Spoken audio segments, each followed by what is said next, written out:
It's time to play Mr. Fix It and figure out how to fix contenders, pretenders, and everything in between. The team in the AFC that everybody's sleeping on somehow. And our front office insider will tell you what the Jets should do this offseason. We got all that and more. I'm Jason Fitz, and it's time for Zero Blitz.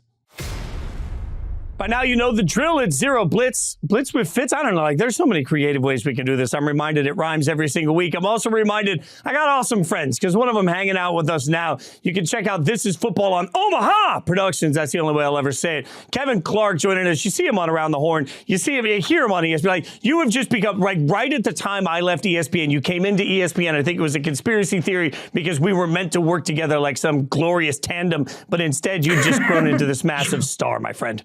We did enough on the radio that it feels like we worked together for years. We did enough. We probably did like 30 hits on the radio, and it's all I cherish in this industry.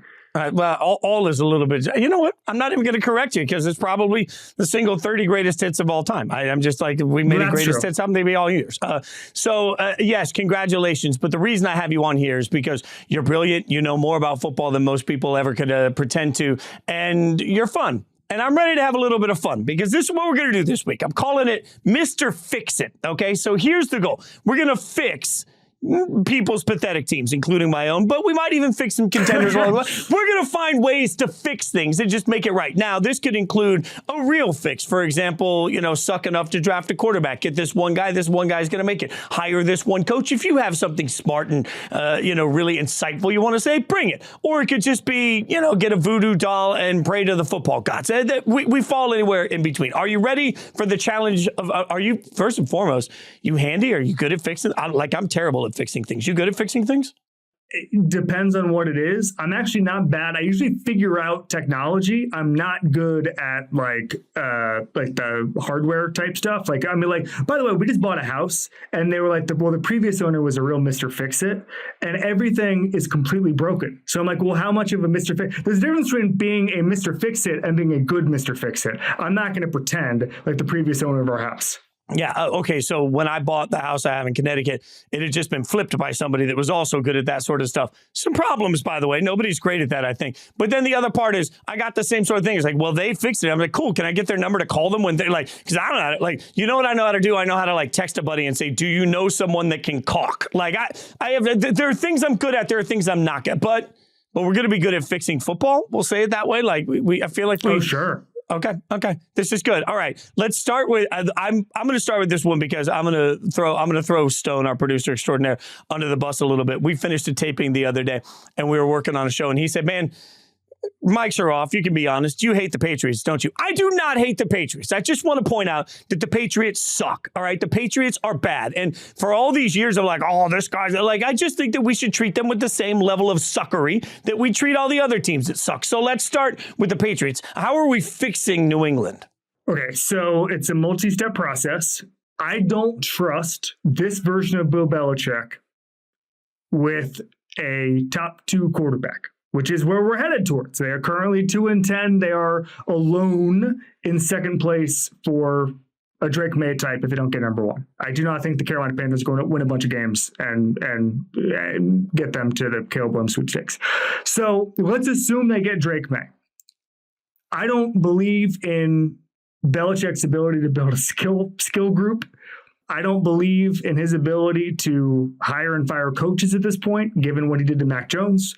Mac Jones has regressed, and not just from the Matt Patricia and Joe Judge offense, but even with Bill O'Brien now, he continues to regress. That's not all on Mac Jones. That's the infrastructure too. There is no talent anywhere. So I would politely move on from the Bill Belichick era if I'm Robert Kraft, and I would get an offensive head coach. I would go out if I'm Robert Kraft and say, we are one of the NFL's premier franchises. We're going to pay whatever it takes. You'll get autonomy just like Bill Belichick. Give me a Ben Johnson. Give me a someone who can take, for someone from the Shanahan tree, who can take a young quarterback and give him what he needs and let Bill Belichick go make a ton of money in Washington and Carolina or Los Angeles or wherever it is. But it's suck for a quarterback and it's get an offensive head coach in there to nurture him. And then, by the way, it's get about 21 new players. So the 21 new players, okay, so I love that you pointed it out that way. And this is what I say a lot of times when you look at your favorite team and you realize they suck. You got to look at your roster and ask yourself, how many guys starting on this team would start on playoff caliber rosters? So if we were going to take, for example, right now, the Eagles, the Cowboys, the Ravens, teams like that, and ask how many players from the Patriots would be starting on those teams, the numbers are not good. So now all of a sudden you are looking truly at 20, let's say they need 18 to 20 new guys brought in. Well, if you hit a home run, you have the best draft in history for your franchise. Best case, you're landing 5 guys. And that's like, oh my God, I can't believe it. So you're landing 5 guys in the draft. You're landing what? You're going to sign a bunch in free agency. But of that bunch, 2 or 3 are going to hit. So now you're up to 8. So best case scenario, you're rebuilding really 8. Like if you have the best offseason I've ever seen, which I don't think Belichick can do, you're going to have 8 guys come in out of the 20 that you need. That's why, like, I think honestly, the Patriots, here's what fixes the Patriots. Look in the damn mirror and acknowledge, hey, we're nowhere near where we need to be. And we just need to rip it all apart, take it down to the studs and start a total, we need somebody to come in and flip this house. And at this point, that means the roster, that means the coaching staff, that means the front office, flip it all. And that's at least a 2-year process. It's amazing the lack of talent on the roster. I did an open the other day about how if you could look at Over the Cap, if it's a great salary cap website, but they have like a roster texture basically saying how you built your team. Are you doing it through high paid guys, low paid guys, middle class guys? What do you spend money on? And I was going through the Patriots and like you look at the Eagles and you just look at their highly paid players and you're like, oh, these guys are studs. They're going to make the Super Bowl. Like it's not that hard. The Niners, oh, cool. They spend $10 million on a bunch of really good players. The Patriots, it's the grimmest list I've ever seen. I mean, it's this. So you have Matthew Judon is hurt.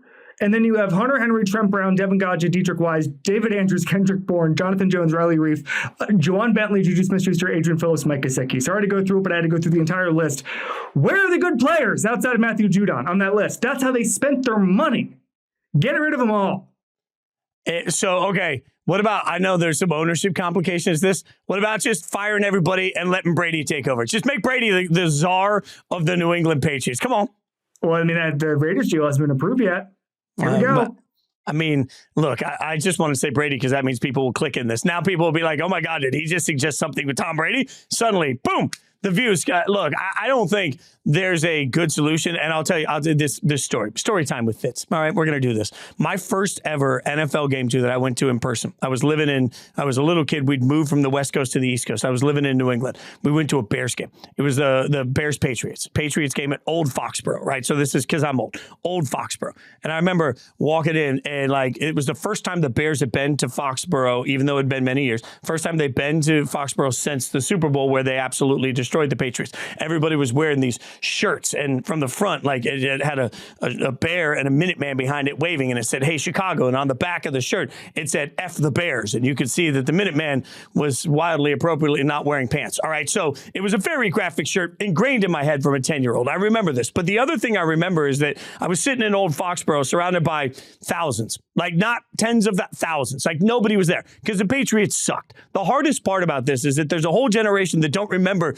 that version of Patriots that were terrible. And now Boston, a sports city that is not kind to that sort of dismal performance, maybe face like the easiest thing to do when you are a football team is suddenly lose momentum. And the hardest thing to get is to figure out how to turn that back around. The Patriots could end up being the Lions at this point for the next 20 years, more likely than they are to suddenly turn it around.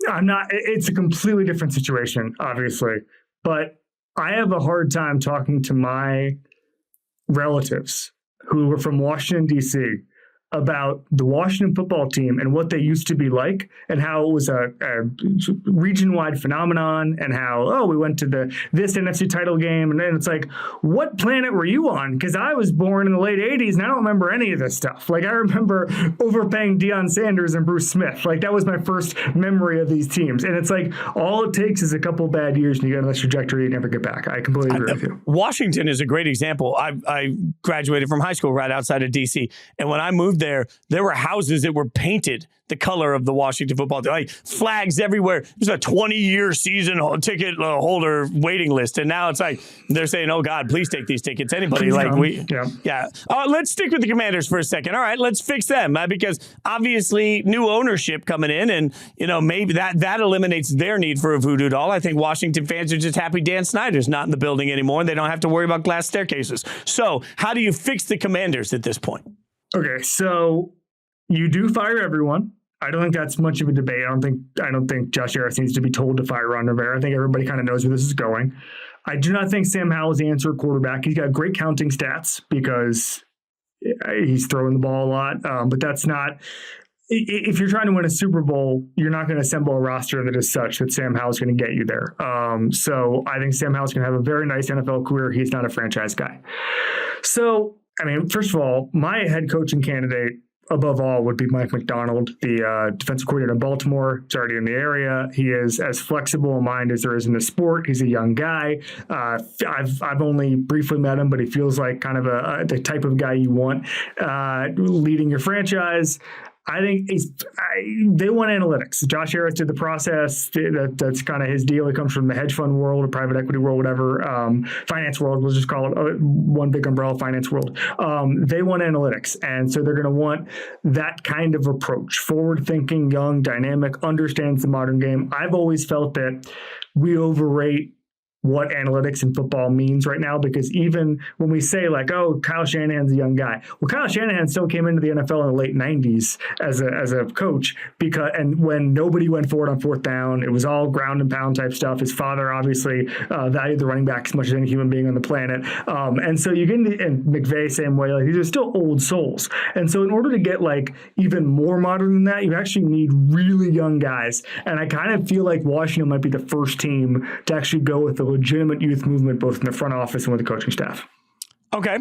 I like what you said, and I like the hire of Mike Macdonald, but I'm gonna just take you one up. Maybe we hire Michael Macdonald, the singer, like the Doobie Brothers guy, let him be the head coach, and then he can do woo-woo-woo like jazz vocals while we get everybody warmed up. Most importantly, the easiest way to fix the Commanders is simple. Move them to a completely different city and rebrand them. Let's just kill the team. Well, I don't want to kill the team, but the name has got to change. It's an awful name. Is an awful name. Here's the thing. Anything Snyder did, including keeping the old name for 20 years, is unacceptable. And so just undo whatever he did. And so go to a third option here, which is, there were so many things like the Hogs, which would have Hogs would have been a great name. Hogs would have been amazing because it's the lineage of the franchise, all of that stuff. It was organic. It was an organic nickname people were already talking about. There was just so many different things. Commanders meant nothing. No, anybody who talks about the name Commanders or any of the branding associated does it as a joke. Like, this has got to stop. Okay, so we agree. Name them the Hogs. I'll give you a legitimate coach, but then we at least let Michael Macdonald sing the national anthem before every game. Mike Macdonald becomes the coach. Michael Macdonald sings. His GM job is open for Michael.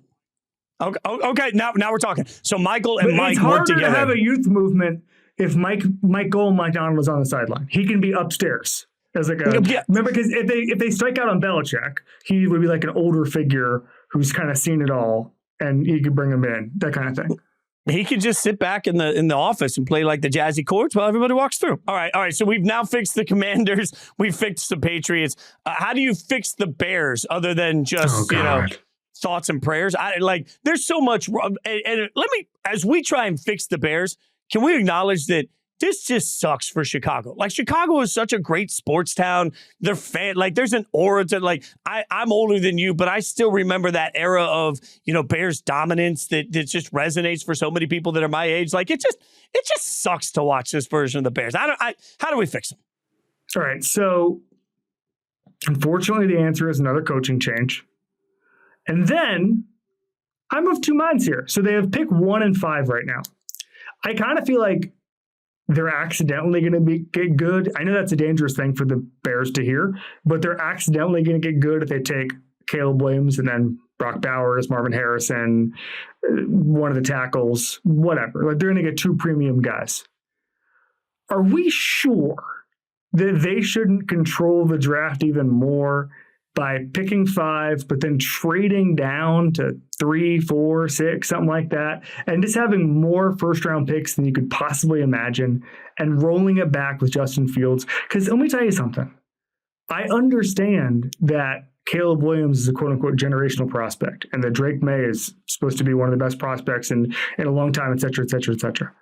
But we're watching now with Carolina, like, all the criticisms of Bryce Young, they're all hindsight. They're all hindsight. Nobody was banging on pots and pans and saying Bryce Young is going to bust out of this league. Bryce Young is going to get everybody fired. We didn't understand it. We didn't have people the other day were like, oh, I was talking to somebody the other day. They were like, oh, well, CJ Stroud really turned it on against Georgia and everybody should have seen it coming. It's like, oh, because he played one game right at the end of his career, his college career, that was so elite that we should have said, okay, he's better than Bryce Young. Like, it's a hard position to evaluate. I wouldn't hate the Bears trading out of 1. And by the way, you can get a quarterback later in the first round if you wanted to. You can get Michael Penix, you can get any of these guys. I'm just saying you could get so much draft capital and set yourself up for a run. And that's a risk too. I mean, like, that's the Rams did that with RG3, it didn't work. But I'm just saying, if you want more first round picks and you know what to do with, have the guts to pass on Caleb Williams. Again, I'm not saying that I would do this. I'm just saying it is one route to fixing the franchise. I mean, it's the equivalent of, you got 4th and goal from the 1 yard line. You're taking the points. You're going for the touchdown here. Like, I think there's a little bit of an element to me that look, if Justin Fields has played well enough, you are right. I think to trade up to the 1st or 2nd spot would take historic trade value. I think it would take more than anyone's ever given up to move to 1 or 2 this year. That's how coveted those top 2 quarterbacks are going to be. So it would take an absolute king's ransom. You'd be talking about years of 1st round picks and 2nd round picks in that process. And to move down to your point to 4, 5, 6, because that's, if you look at the top 7, 8 teams on Tankathon right now, they all need a quarterback. So you're not going to have to move that far down, and you're going to get, I kind of like this. Can I add an element of fixery here? I'm going to make that a word. You're smarter than I am. Fixery. We're going to make it fixer-upper. Can we have Will Ferrell wrestle a bear at midfield at the halftime of games, like semi-pro, just to bring in more bear to all of this? Is that like more entertainment value? I thought that goes without saying. Okay. I just want to make sure. No, I mean, obviously, that was that was baked into the plan. If you're going to get unlimited draft capitals, you bring in Ferrell on the back end. By the way, as much as we are trying to evaluate right now what Justin Fields looks like in a very serious moment, I would say this, very serious. They go out, they get one of the best wide receivers or tight ends in this draft, and they go out and get the best linemen in this draft, their offense is going to look vastly different. Because DJ Moore is obviously somebody they can build around, but you put a second weapon around this team and you improve the offensive line at the same time, you've just made your quarterback's job easier. That's part of why, this concept of, part of the reason that Bryce Young looks like awful so far this year is that everything around him is awful. Like, very few of these quarterbacks, when you're trying to evaluate, can actually elevate.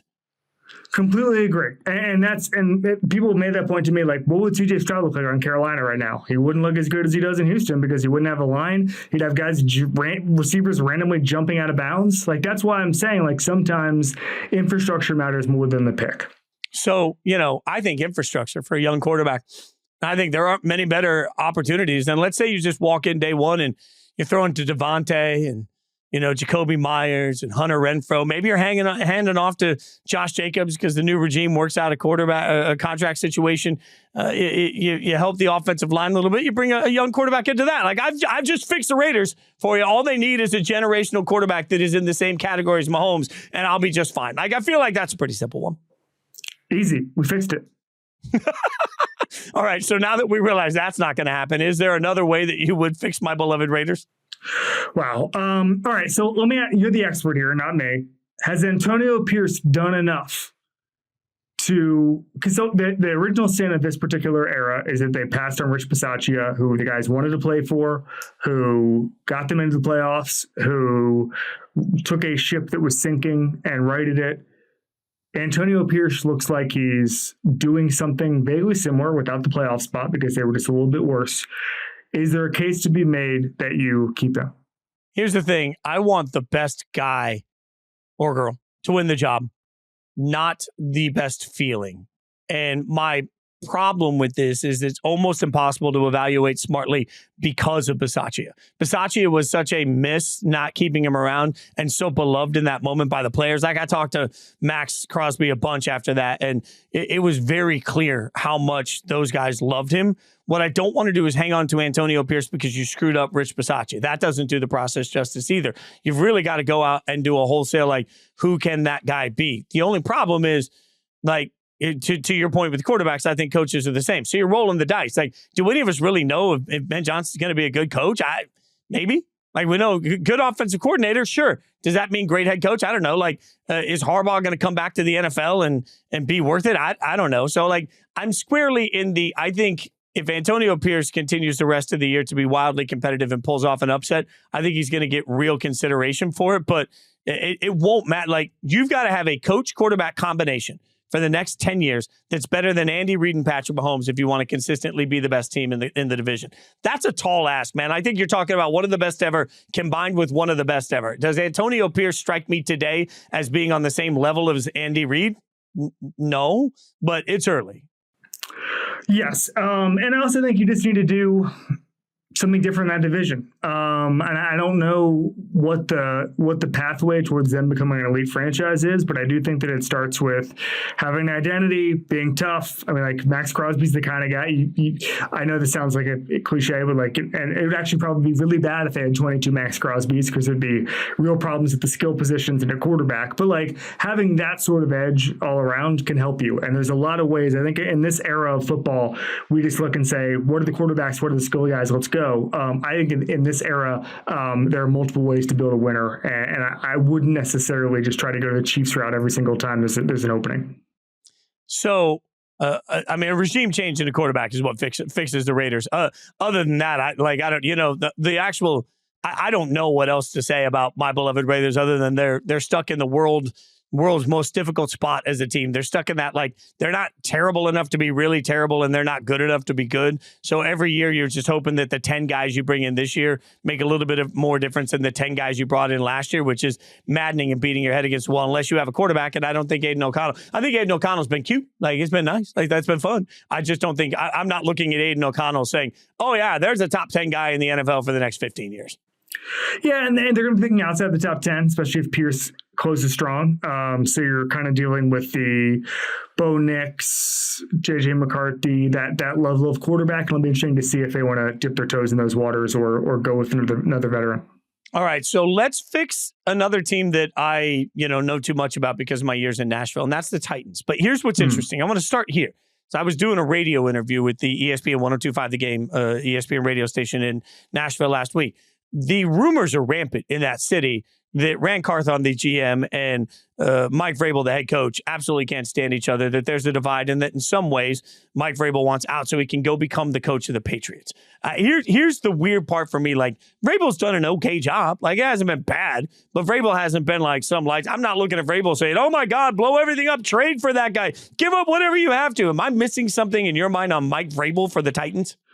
No, I think Mike Vrabel's awesome. We're actually going to disagree on this. I think Mike Vrabel is a top 10 coach. I think he consistently gets more out of his team than the roster provided for him. But if I'm the Patriots, it depends on the compensation package. And it also depends, like, do the Patriots really want to commit a ton of money and a ton of draft capital to Mike Vrabel if the roster is going to be so bad to maximize? They're going to put air quotes around that is to get 5 wins. Because right now, I'm not sure Mike Vrabel could do much for this roster. Is Mike Vrabel the guy you want if you have a Drake May or a Caleb Williams or that type of guy in there? I don't know. He's thrived as a veteran quarterback when Ryan Tannehill's been healthy the last couple of years. So I actually really like Mike Vrabel. I think the draft misses have been significant over the past 5 or 6 years. I think that what the Titans have gotten really good at is mid-round picks, undrafted guys, developing them, toughness, that kind of thing. The one thing they've lacked is high-end talent. And if they do have high-end talent, it ends up like A.J. Brown getting traded out of town. So they need a lot, frankly. They just need an improved roster because I think Vrabel would do stuff, good stuff with them.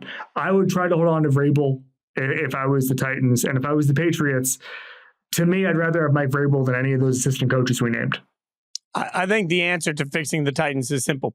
Just sit back and wait for that new fancy stadium down on Lower Broad or right off Lower Broad, the other side of the river, to be built. It looks awesome. Nobody's ever really going to care about the Titans, but people like to go to Nashville for a party, right? So the way you fix it is you make sure everybody's distracted by country music, bad country music, a lot of it, and bad beer. As long as people are overpaying for bad beer in the stadium and they're listening to bad country music while they're there, they're going to walk away happy, and the ownership's going to make a ton of money. And by the way, if they sell or they don't sell all the tickets, it doesn't matter because tourists are going to fill the stadiums just like they do in Vegas for the Raiders. So Amy Adams Strunk's going to continue to get fat wallets. And in the meantime, if the locals are out, who cares? They're making money. Here's the way you fix the Titans. You fix the god-awful uniforms. Maybe you change I've never really been a big fan of the Titan nickname anyway. And you get a new stadium and you just... Yeah, you do a total rebrand would be good. Yeah, you rebrand it and then, I don't know, the Tennessee kickers. And then you just let them go out with like cowboy boots on and you let them do their thing. And most importantly, you just let people get drunk in the stadium. They have a good time. Nothing really gets fixed, but at least it's such a good time. Nobody cares. And it's in a new stadium. That distracts the world. All right. Nothing can distract New York. So how do you fix the Giants? Oh my God. This one's tough because the Daniel Jones contract, it's almost not even the money because the money's not as bad. Like the sticker shock is significant, but like it's not like the Derek Carr contract, which is really 3 years, 100. You can start making other plans for a quarterback this offseason, but it's more about like, what was that? It's just more about like what it's like if you're, it's like if you're with your buddy and he just kind of randomly drives off the road and hits a tree and nobody's hurt, but you're just like, bro, what the hell was that? Like, give me your keys. Like, nobody's been drinking. Nobody's been anything. It's just more like you're a bad driver, and now I don't want to be in the car with you. And that's when I'm looking at this Daniel Jones thing. I'm just like, this regime had so much goodwill built up after the first year. And I remember being at a Rangers game last year. Joe Shane and Dable were there, and it might as well have been Derek Jeter, like the reaction that those guys got on the video board because there was so much goodwill about the Giants in that town. And now it's like people are calling for everybody's head. Everybody hates Daniel Jones. God bless Daniel Jones. He got a lot of money off of one good year behind a bad offensive line, but they've had massive misses. Evan Neal, the tackle, is absolutely abysmal. I saw Neal was watching the SC title game. I guess they were on a bye last week, and I guess he put a photo up of himself at the game, and the Giants retweeted it. I didn't even look at the replies, but I just saw there were like 300 replies of Evan Neal enjoying himself, and I'm like, I'm not going to click on that because that's a fan base. I know exactly where they're going with that. It's just a combination of we hate you and stop enjoying yourself and go back to working. It's like that kind of toxicity, and there's just been a lot of misses on that roster and not a lot of talent, and Dable maximizing the quarterback doesn't matter if there's no hope around it. This is rough stuff. So to answer your question on how to do it, pretend the Daniel Jones contract doesn't exist functionally, invest in the quarterback position, either competition or in the draft, and just start stacking talent. There's only one way out of this. And this is actually an important point. They should have pretended they were bad last year and not good, because they committed to a plan that was not real. And now they have to pretend. Now they don't have to pretend they're bad. They are bad. And so now it's just start getting good players and wait a couple of years. I think that's the hardest part for any team, is to look in the mirror and be honest with themselves about where they really stand. I think Minnesota this offseason did a pretty good job of admitting, hey, we got lucky. Better to be lucky than good. But like, they started ripping off some of the Band-Aid. Now it's turned out they're more competitive than I thought they might be this year. But the Giants absolutely didn't do that. Daboll's still the coach of the future in your mind? Or is this like Frank Schwab and I talk on Sunday Night Blitz a lot, and Frank is reminding everybody that Ben McAdoo was beloved for 1 year for the Giants too. Like, do we have Ben McAdoo part 2 here with Dable? No. First of all, McAdoo got fired because he benched Eli Manning for Geno Smith. But you cannot get into the spin cycle of, if you have one bad year, you're fired. Then you become the Browns, and then it becomes a self-fulfilling prophecy. It becomes a doom loop where it's like the Panthers. Nobody wants to take that job unless the goal is to get $40 million for not working, which is God bless those folks. I would take that. You would take that. Any of us would take that. But that's the reason you take the Panthers job right now, is because you get a chance. And then if you fail, you get $40 million. If the Giants move on from Dable, it becomes one of those jobs. How do we fix the Panthers? Oh, my God.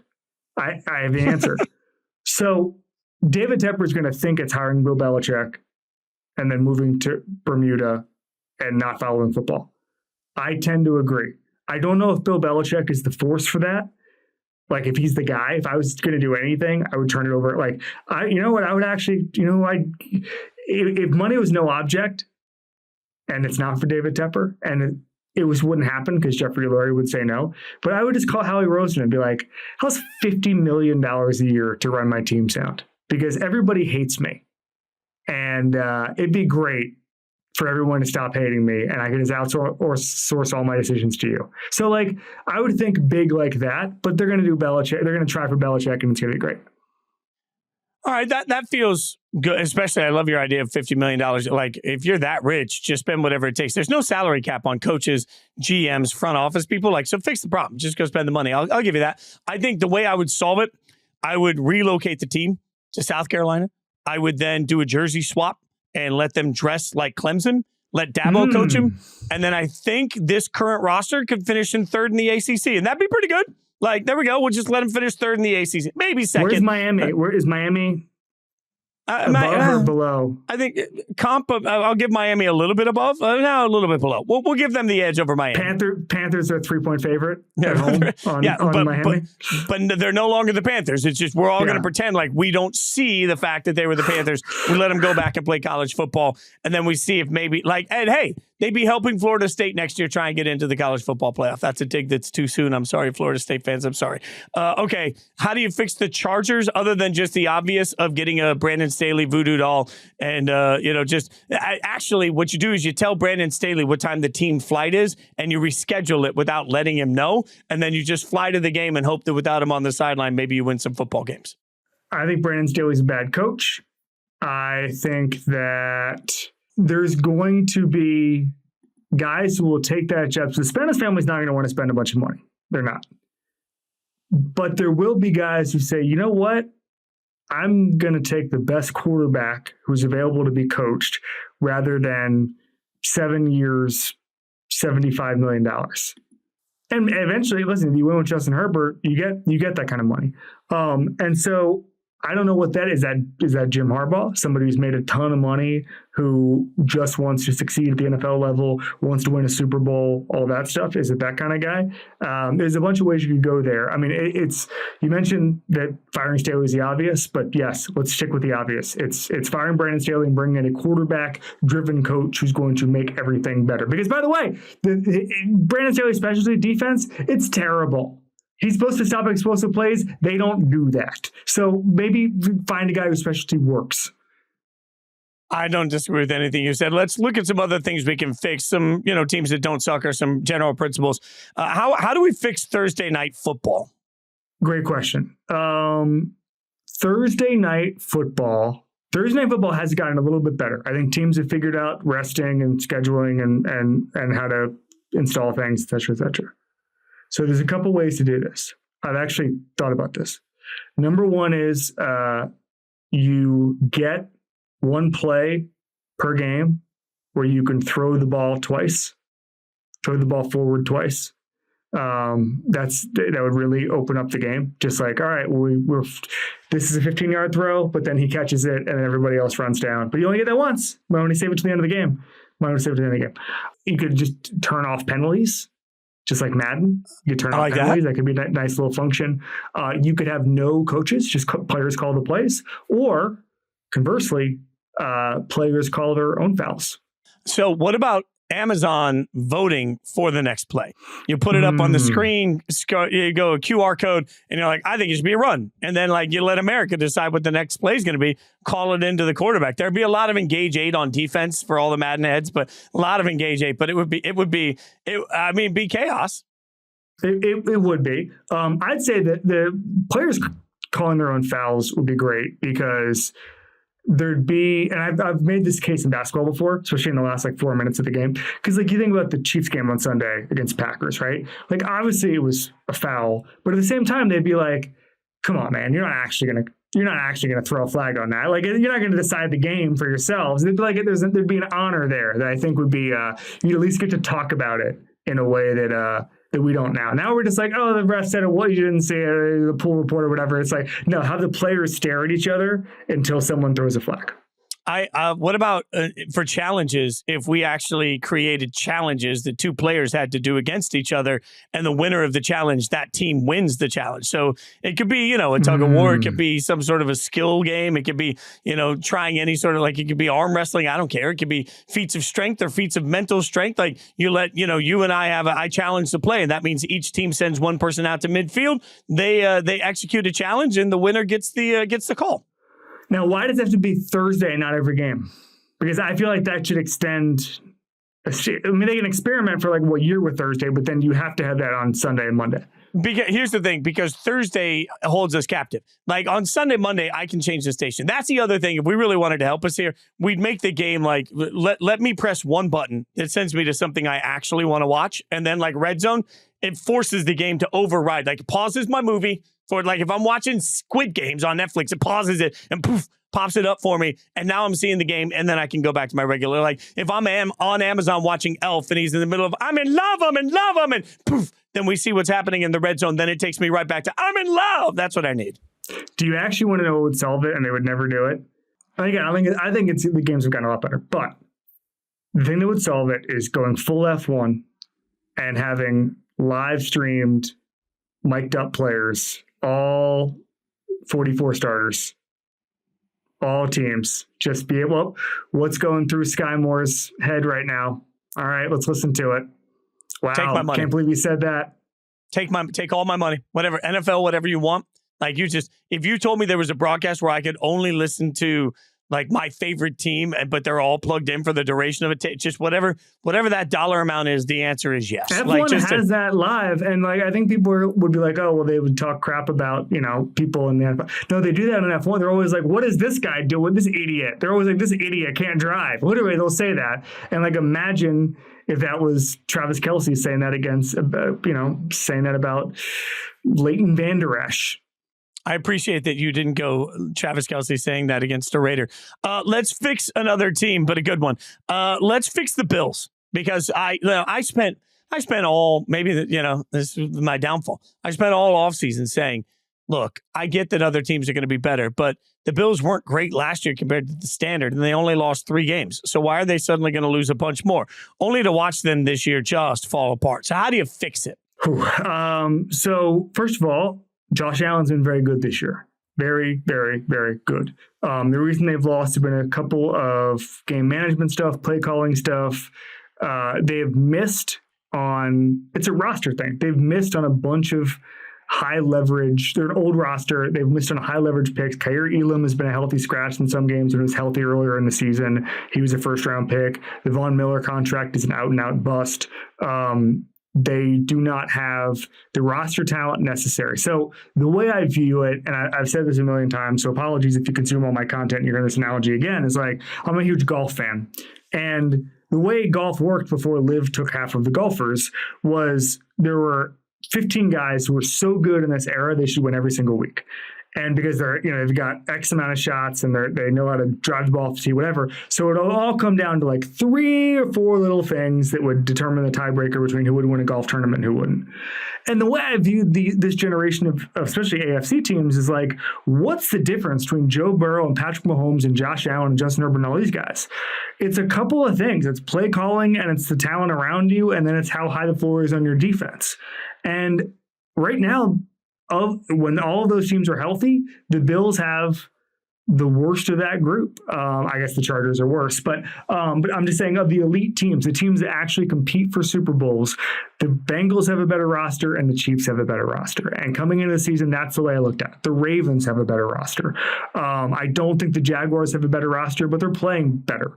At some point, you even worry, are the Texans 3 years away from having a better roster? I don't know. They got a bunch of talent all over the place, and CJ looks like a stud. So you just start to worry about some of their misses when they really had an opportunity to take leaps in the AFC. That's very smart. I think you install a frozen grid under the field that makes the field ice cold year round. Like, just put people at a disadvantage with the weather. Like, if you don't live up in these cold weather states, that stuff messes with you, right? Like, it just messes. So if it's a beautiful summer day, but you walk onto the field in the middle of September and all of a sudden your feet are cold because they got their like ice chiller under the grass. Now it would hurt more to get tackled on it, but that's called home field advantage. May I have a take I developed, unleash a take I developed this morning, just out of nowhere, because it was snowing here in New York. For the first time in my life, I'm now pro-dome for all cold weather cities, all of them.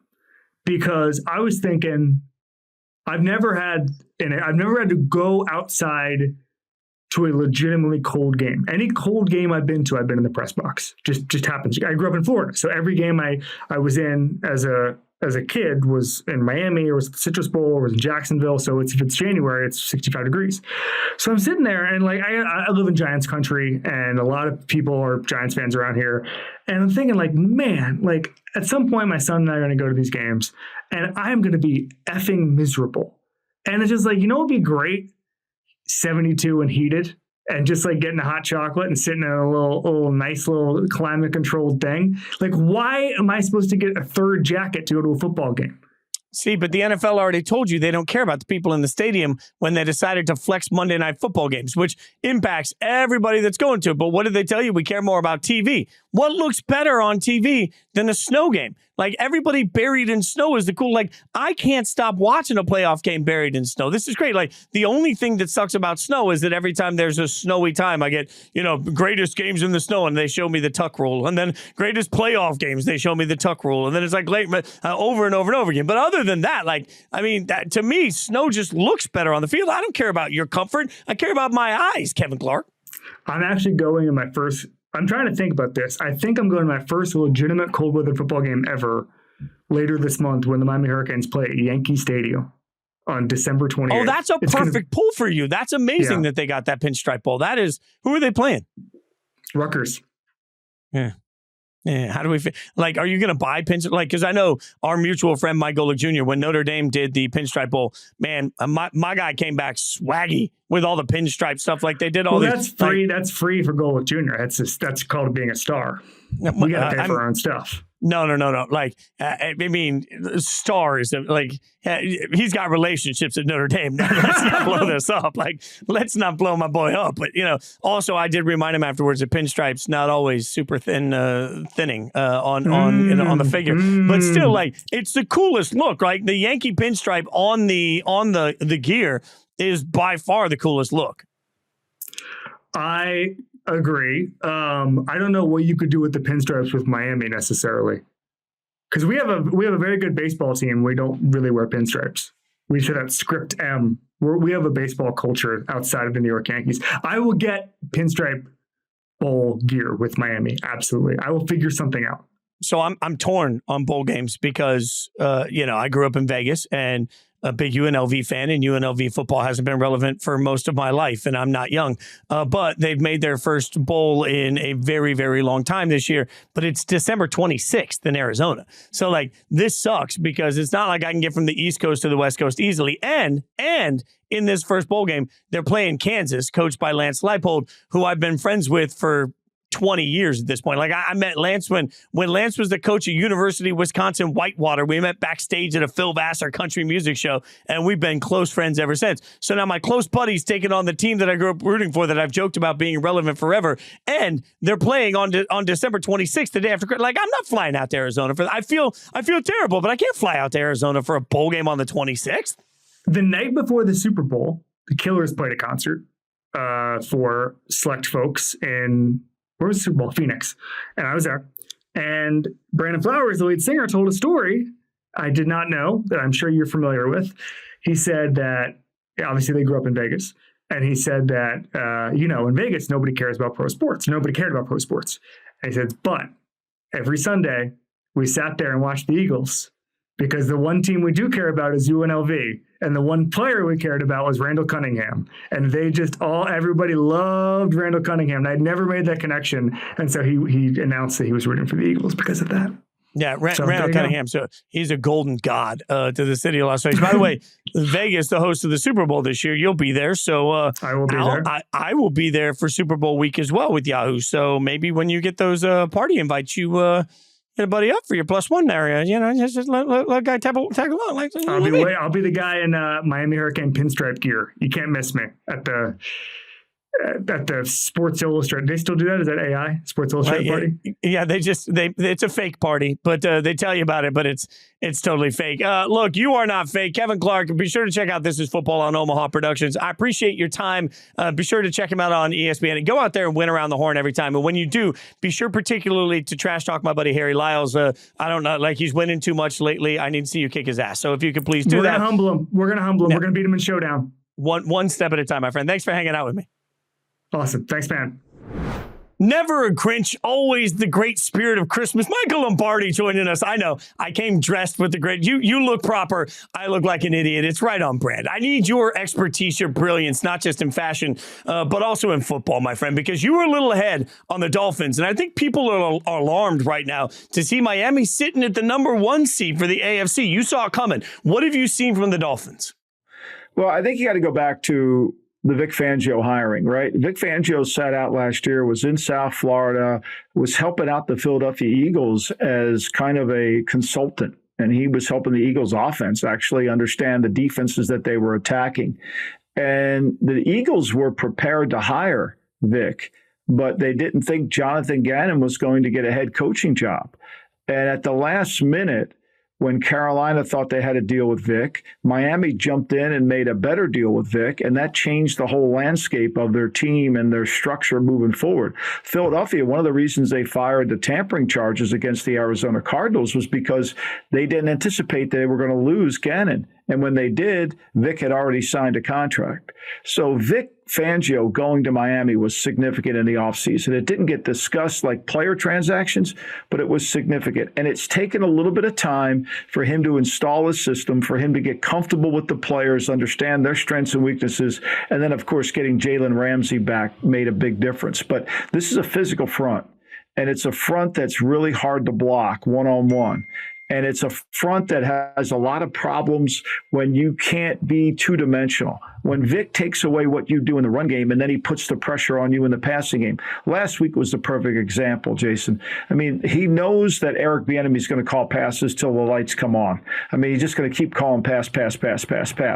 And so Vic takes away, played him in a style that he forced him to have to run. And what happened? Turned the ball over, 140 yards passing, and really couldn't run the ball. And then, of course, this Miami offense got the huge lead. So I think they're a defensive team that's masquerading as an offensive team. And that's why I've liked them for the last month of the season, because from the Philadelphia game, they have been a dominant defense in the National Football League that can play on the road and really well at home. I mean, now, they're like most New Yorkers and New Jersey people and people from Boston. They're going to winter in Florida. They have one road game left out of 5.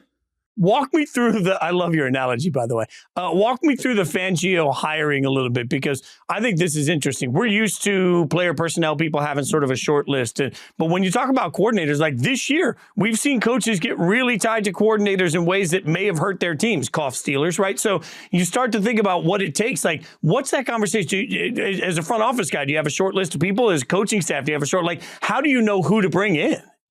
Well, you know by the tape. You just watch the tape and you see what coach can, remember off season, everybody complained, oh my God, go to Twitter, go to Twitter and talk about how Mike McCarthy let Kellen Moore go, how it was a disaster. How was this possible? All the analytical community came out and said all he wants to do is run the ball, Mike McCarthy. It was one of the worst things that could happen to the Cowboys. No, I said on the record at the time it was the best thing, because Kellen Moore never called a complimentary game. He just called plays.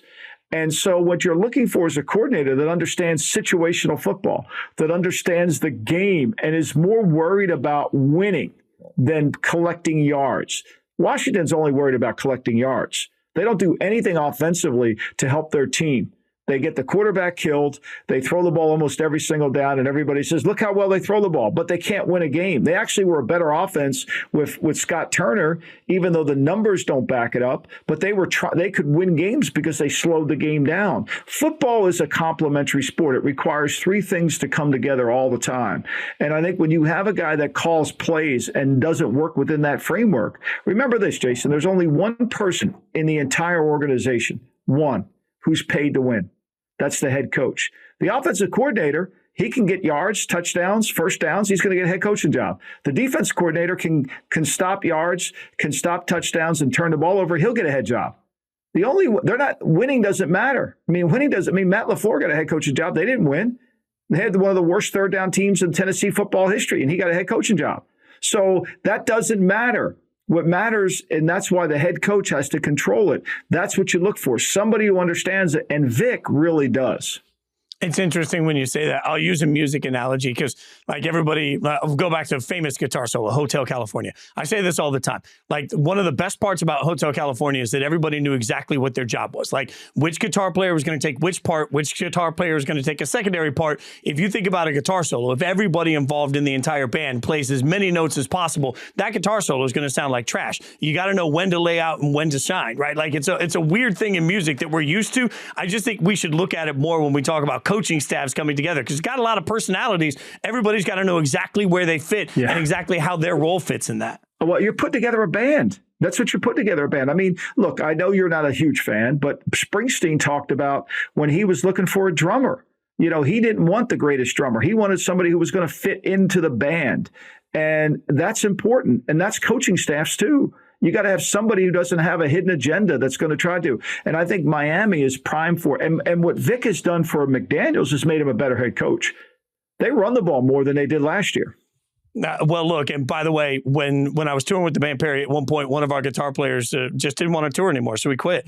And as we got ready for auditions, everybody kept giving me names of all of these. And I knew most of them, some of the best guitarists in Nashville. It was really incredible. And I knew right away the guy we needed, he was not the best. He was not at any of those things. Love him to death. He was not the best of any of those things. He was the right fit. And you just knew you had to have the right personality fit, the right style, like all of these things come together. Okay, so we could talk about music all day. But as we continue to break down the football action, I'm going to ask you a very pointed, simple question. Why are we still talking about the Jets? Like, this team sucks, and every week we're talking about them. Well, I think the reason we talk about the Jets is because there's an absence of leadership. Have you ever seen a franchise that all of a sudden loses their quarterback and everything's fine and we're all coming back? Meanwhile, Cleveland loses two quarterbacks and they're fighting for their lives. You know, I mean, every team has lost a quarterback. Jacksonville's going to go play in Cleveland with C.J. Beathard. You know, the teams all over the league have lost starting quarterbacks, and yet the Jets have this mulligan, and we keep talking about it. And I think it's because there's such an absence of leadership. There's leaks within their organization. They're not as good as we all thought they were. You know, look, I said this at the beginning of the season. If they play good defense, like everybody says they can, and they can run the football, they're going to and play good in the kicking game, they can win games. Cleveland's proven that. Cleveland's won 7 games with a backup quarterback for most of the season, right? So how about Indianapolis? They've got 7 wins with Gardner Minshew playing quarterback. Are they complaining? No, of course not. Did they get a mulligan? No. So to me, it's just the Jets. And here's what I say. You can keep talking about when Rodgers comes back, but what happens is when it becomes a one-fix situation, when you blame it on one thing, then what that does is that takes away discipline and responsibility, and that's what you see with the Jets. I'm going to make you a billionaire for a minute. Congratulations. You are now the owner of the Jets. You're running it back next year? Everybody keeping their jobs? No chance. I'll take Rodgers back, but I'm going to build something more sustainable. Because I'll ask you that ask me the question. Where are the Jets when Rodgers retires after next year? Done. If they're right where they are now, it's an abject disaster. So I better fix this now before it's too late. See, this is the wild, because I think right now we are using Aaron Rodgers, who is such a big personality, as a smokescreen for everything else. But to your point, this is a team that has quality skill position players. This is a team that has a great defense, at least on paper, and a team that we came into the season knowing had weakness on the offensive line. So, like, if the strengths were strengths and the weaknesses were weaknesses as anticipated, one variable changed. Quarterback it just can't mean that much because it hasn't to other teams. Right. And so that proves the argument, right? that if you lose Belichick not having Brady, okay, he's a bad coach, but when he has Brady, he's a good coach. Come on. Like seriously, this is just kind of, you have to have a team to win. Well, and it's interesting because we've got some weird weather games, some weird teams coming in this weekend. You mentioned sort of got to have the right team. And I immediately think of the Steelers, honestly, because it makes no sense to me that they're any good, but their record's good, but the team doesn't look good. They're taking on the Patriots. It makes no sense that they suck this much because we're not used to seeing it. Like when you start looking at the weather in week 14 games, backup quarterbacks in some of these, it gets ugly. What are you looking for? You look for wind. Forget the snow games are easy to handicap. Wind is the problem. When you wake up, the first thing a quarterback does, whether you're Troy Aikman, whether you're Tom Brady, whether you're any great quarterback, you look out your window and see how much wind there is. Wind affects the game. And quarterbacks that are backups, like Justin Fields playing in Chicago, it's going to be very windy. What's the accuracy? Can he control the football? It's really important to understand how your quarterback plays in bad weather, because he's got to be able to deliver the ball and cut through the wind with accuracy. That's a hard thing for quarterbacks to do. Josh Allen, when he played at Wyoming, right, he was not an accurate quarterback, but it wasn't because of the wind. It wasn't because of the wind. You mentioned Fields. I'll ask you. I mean, we got a few weeks left. Most people presume he's not going to be a Bear next year. Have you seen enough from him to feel like he's somebody that could be a reasonable, I'm going to trade for him, he's going to be the guy for my team? I would not trade for him under the belief that he's my guy. I think there's value in Fields in terms of his ability to make plays with his feet. There's a long way to go in terms of figuring out what he can do with the football when the game is on the line. Part of the field problem with Fields, with me getting behind him in that area, turns the ball over. He fumbles at the wrong time, makes the poor decisions at critical times. Great players don't do that. By the way, you mentioned C.J. Beathard. We all know Bobby Beathard, his grandfather, Pro Football Hall of Famer. Did you know his dad, Casey Beathard, huge Nashville songwriter? There we go. I knew that. Not a lot of people know that. Look, I've never bumped into him, and I always wanted to just so I could geek out about his dad. I'm that sort of guy. Like everybody else wants to geek out about Casey's hits. Fine, you're a hit songwriter. Cool. I want to talk about his dad. I'm just saying, look, you can never surprise Michael Lombardi. That's why he is the greatest. Michael hosts the Lombardi Line, which airs on VSiN weekdays, 1 p.m. Eastern, and weekends at 10 a.m. Eastern, as well as the weekly GM Shuffle podcast. Check out all of the NFL takes for Michael at VSiN, VSIN.com. My friend, no Grinch required next week, but I mean, bonus points if you want to wear it. Thanks for hanging out, brother. I love it. Thank you. That's it for us. I'll be back here Sunday night hanging out with Frank Schwab on Sunday Night Blitz, one of our favorite shows. You do not want to miss it. We're just like you. We're reacting in the chaos just as everything happens. And, sneak peek, I'll actually be in Vegas for the Raiders-Vikings game. So, good God, let's just see how I hold myself together. Also, follow us on Twitter, at Jason Fitz. That's where you hang out with me. At SJ Rochelle gets you to stone. He's doing God's work behind the glass. And leave us that 5-star review. Rate, subscribe, tell your friends, your family, your enemies. Tell everybody to hang out with us every single show. We're doing a lot that we really love here. We hope you love it too. Thanks for giving us the time. We'll be back next Thursday with more Zero Blitz.